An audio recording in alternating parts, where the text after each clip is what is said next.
आज हमें पढ़ना है एक्सरसाइज 5.2 का, जो कि अर्थमेटिक प्रोग्रेशन चल रहा है हमारा, उसका क्वेश्चन नंबर 12।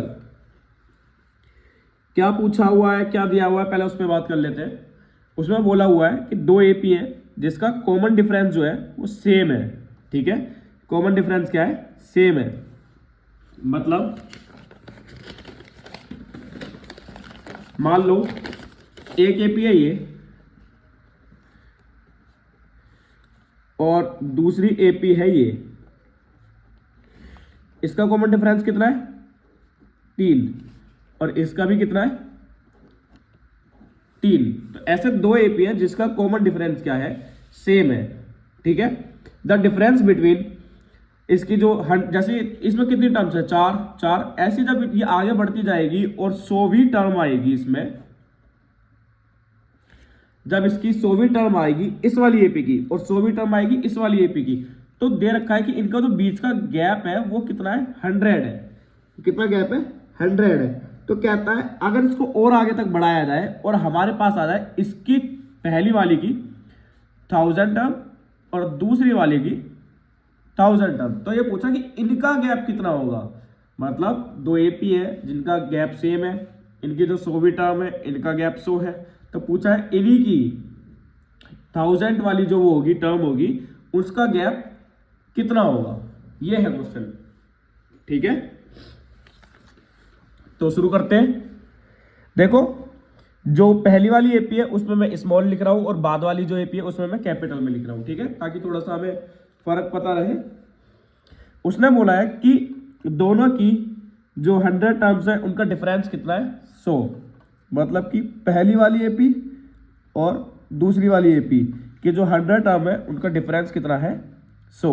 ठीक है, इसको मैं क्या लिख सकता हूं? a प्लस 99d और इसको a प्लस 99d। देखो, एक मैंने स्मॉल और एक मैंने कैपिटल इसलिए लिखा है ताकि हमें डिफरेंस पता रहे। लेकिन क्या मैं इसको d लिख सकता हूं? नहीं। क्यों? इसको हमें स्मॉल ही लिखना पड़ेगा। क्यों लिखना पड़ेगा? ताकि दोनों के d सेम रहे। उसने बोला है ना कि कॉमन डिफरेंस जो है वो सेम रहेगा, तो इसलिए हमें ये स्मॉल ही लिखना पड़ेगा। ठीक है, क्योंकि अगर यहां पे वैल्यू 4 है तो यहां पर भी वैल्यू 4 ही होगी। अब ब्रैकेट के बाहर माइनस है तो साइन चेंज, प्लस का है तो माइनस, प्लस का है तो माइनस। इसके बाद प्लस माइनस वाले कट गए। अब खिलाड़ी मत बन जाना कि ए से ए काट दो। एक बात बताओ, क्या इस वाली एपी में जिसमें कि कॉमन डिफरेंस सेम थे, क्या इनके फर्स्ट टर्म भी सेम थे? नहीं। इसका मतलब ये जो फर्स्ट टर्म है ये सेम नहीं है। a माइनस ए, मतलब कि इन दोनों के फर्स्ट टर्म का गैप कितना है? 100 है। ठीक है, अब उसने पूछा है 1000 टर्म का गैप। तो अगर मैं पहली वाली की बात करूं तो उसको ऐसे लिखूंगा और दूसरी वाली की बात करूं तो उसको ऐसे लिखूंगा। ये पूछा हुआ है हमसे। इसको मैं क्या लिख सकता हूं? a प्लस 999d और इसको कैसे लिख सकता हूं? a plus 999d। डी क्यों सेम रख रहा हूं? क्योंकि क्वेश्चन में बोला गया है। ये ब्रैकेट के बाहर माइनस है तो साइन चेंज। ठीक है, प्लस माइनस वाला कैंसिल हो गया। यहां से क्या बच रहा? माइनस, सॉरी ए, और यहां से क्या बच रहा? ये। इसकी वैल्यू कितनी है हमारे पास? 100। इसका मतलब इनके जो थाउजेंड्स वाले जो टर्म्स होंगे इनका गैप भी कितना होगा? 100 ही होगा। ठीक है, क्वेश्चन इजी है, बस थोड़ा सा इसमें कोई डिजिट वगैरह नहीं मिली हमें, तो इसलिए थोड़ा सा ये अटपटा लग रहा होगा, बाकी इजी है ये। ठीक है, अब देखते हैं हम अपना नेक्स्ट क्वेश्चन, क्वेश्चन नंबर 13। देखो, ये क्वेश्चन अच्छा है, ऐसे क्वेश्चन आने के चांसेस भी होते हैं। इसमें क्या बोला गया है? How many 3 digits number are divisible by 7। देखो, लार्जेस्ट जो होगा और स्मॉलेस्ट जो होगा पहले उसे देखते हैं। स्मॉलेस्ट 3 डिजिट नंबर कितना होगा? 100। और जो लार्जेस्ट होगा, ग्रेटेस्ट जो होगा, वो कितना होगा? 999। मतलब इसी के बीच होगा। अब कह रहा है इसमें 7 से डिविजिबल होना चाहिए, तो पहले सबसे पहले देखो 7 से डिविजिबल कौन सा होगा।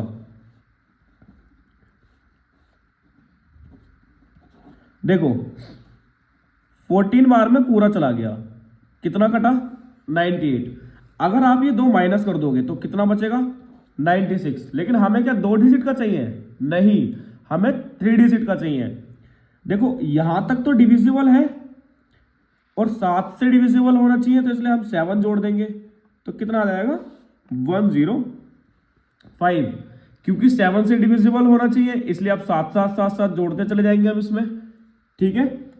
अब उसके बाद क्या है, हमें ये देखना है कि जा कहां तक रहा है ये 999 तक। अगर मैं 7 से इसे डिवाइड दूं, 7 चौक 28, 1 9 7 दूनी 14 बचे 5। ये 5 फालतू आ रहा है ना, तो ये 5 इसमें से हटा दो तो कितना बचेगा 994। इसका मतलब हमारे पास यहां से क्या क्या मिल गया, हमारे पास मिल गया ए जो कि हमारी फर्स्ट टर्म होगी, डी मिल गया 7 और हमारे पास लास्ट टर्म मिल गई 994। और इसमें यही पूछा हुआ है कि इसमें कितनी टर्म्स है, ठीक है। तो कितनी टर्म्स है इसका मतलब इसने क्या पूछा हुआ है, हमसे n पूछा हुआ है, ठीक है।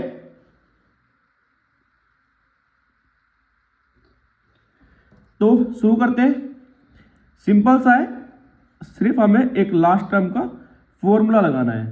तो ये कितना हमारे पास 994, ये कितना हमारे पास 105, n हमें निकालना है और d कितना है 7। तो ये प्लस का इधर जाके माइनस, ठीक है। और माइनस करेंगे तो कितना बचेगा, ये बचा 9, ये बचा 8 और ये बचा 8। मल्टीप्लाई का यहां जाके डिवाइड करते हैं इसे, एक बार में गया, ये 2 बार में गया और ये 7 बार में गया। और माइनस का इधर जाके ये प्लस कितना आ गया 128।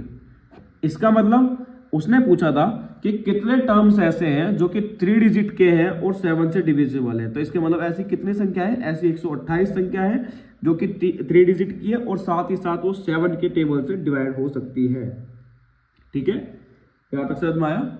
अगर ये प्लस माइनस कैलकुलेशन में थोड़ी गलती हो तो उस पर गौर मत करना ज्यादा, ठीक है।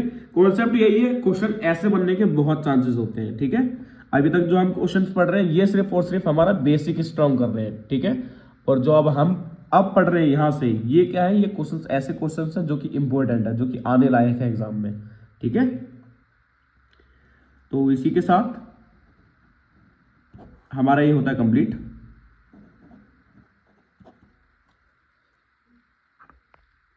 मिलते हैं हम अपनी नेक्स्ट वीडियो में, तब तक के लिए बाय बाय।